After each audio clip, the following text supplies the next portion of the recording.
In the spring, right at dawn, the high desert echoes with a strange, uneven thud. The birds are strange. So you'll actually see them start to gobble up some air, and then they'll take their wings and rub them across the front of these feathers on their chest. It sounds like a zipper. Zip, and then you'll hear the pop.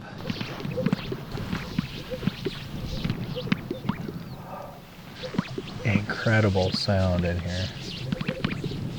We've got some hens here, which means the boys are extra excited. Just like in the human world, the reason the boys are here is because the girls are here. Jeremy Maestas is a biologist with the Sage Grouse Initiative, launched by the Natural Resources Conservation Service.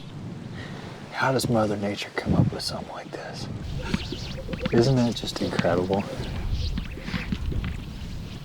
What an experience. So which is more interesting to a hen? Pecking for seeds or watching a bunch of guys flex their air sacs? Today, apparently, it's food. All this work and the hens are just oblivious. This comes at a really big energetic cost. They don't eat all morning when the girls forage all day long. And they're here every day for at least a couple of months. The guys have a lot of competition. So far, I've counted 33 males and a couple of girls.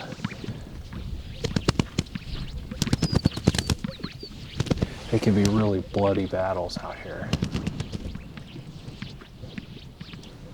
Oh man, they're getting really mean. Look at the feathers. Oh, he just pulled some feathers out. These two fierce birds eventually back off.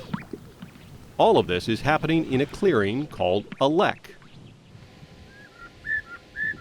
Grouse only come to the lek sites for breeding, then they leave.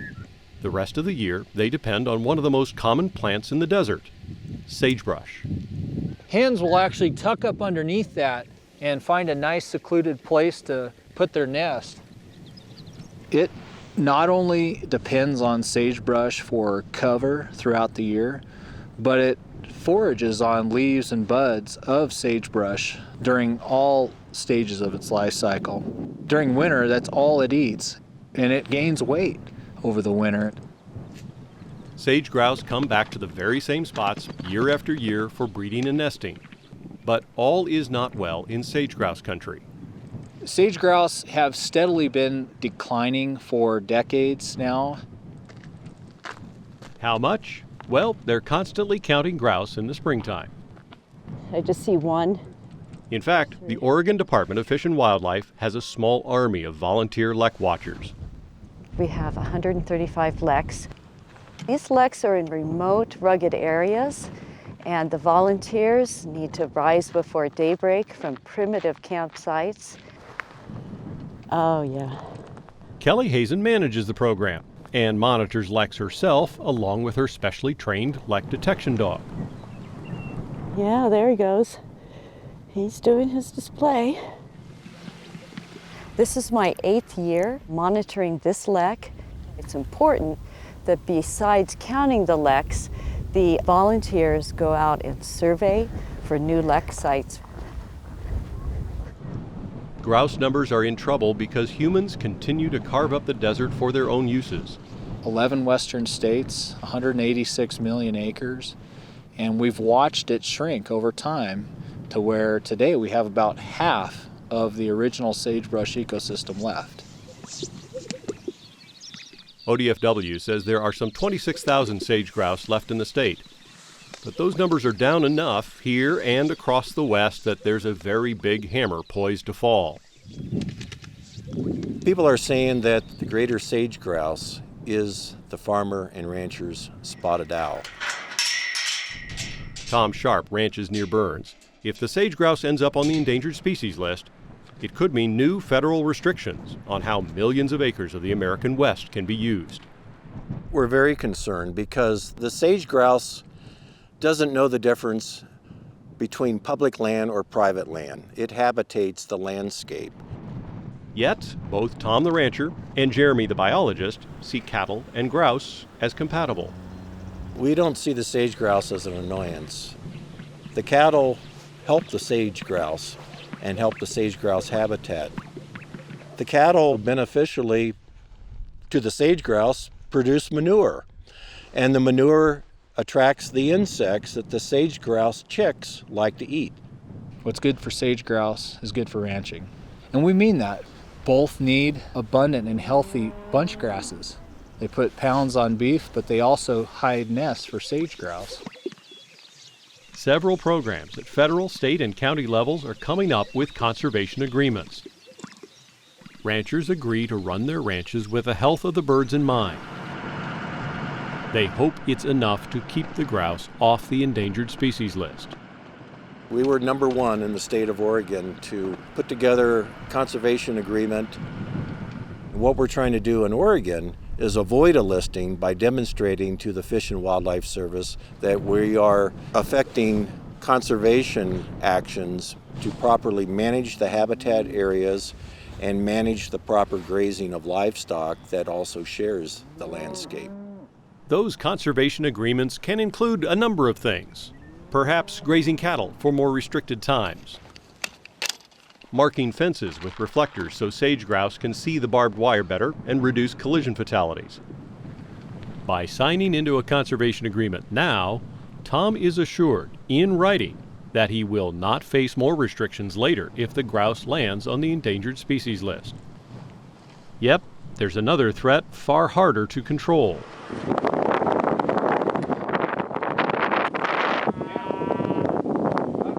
We had a massive wildfire in 2012 that came through and burned this entire area and burned down this canyon down to the water.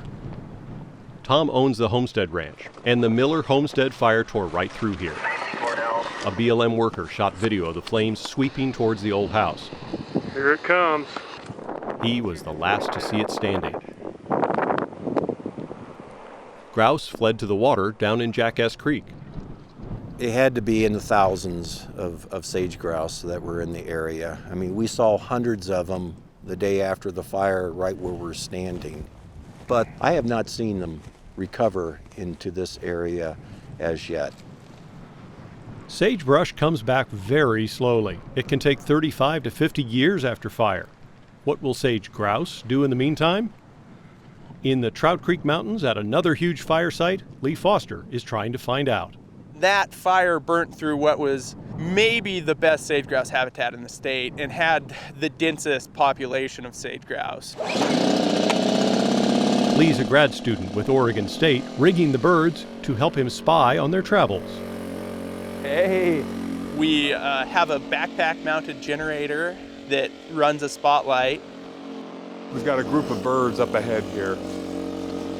And so you can walk up on roosting hens, shake the spotlight in their faces, which confuses them, and they'll stay seated.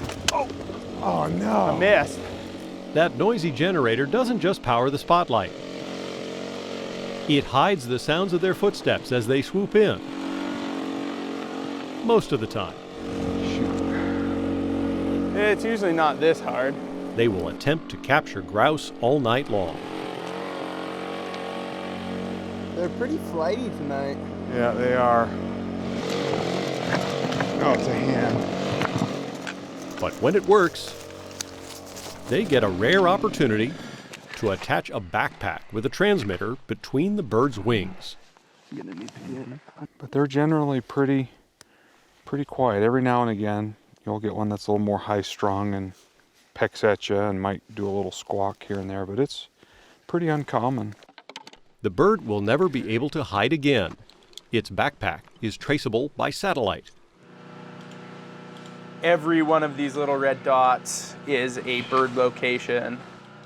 And hopefully when we go out to look for her, she'll have some friends with her who don't have collars on them yet.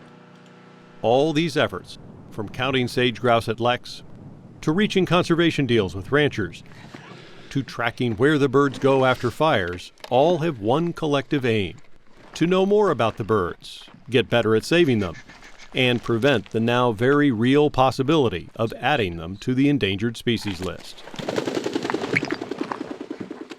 What we're trying to do now is take action while they're still relatively common, rather than wait until the patient's in the hospital and we're trying to give them life support. Preventing habitat loss is a lot easier than trying to bring it back once it's gone.